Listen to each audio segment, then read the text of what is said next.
কিন্তু বাংলাদেশে একটা খুব সাধারণ ধারণা ছড়িয়ে আছে চারপাশে যে হিন্দু মানেই ভারতের দালাল এবং হিন্দু মাত্রই ভারতবর্ষকে সমর্থন করবে এবং মুসলমান মানে বাংলাদেশি।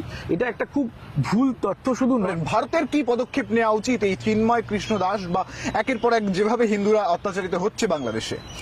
ভারতের পদক্ষেপ বলতে বাংলাদেশের কোটি কোটি হিন্দু এখন ভারতের দিকে তাকিয়ে আছে শুধু নয়, তাদের ভরসা এখন ভারতবর্ষ হলো হিন্দুদের জন্মভূমি, ভারতবর্ষ হলো হিন্দুদের পুণ্যভূমি।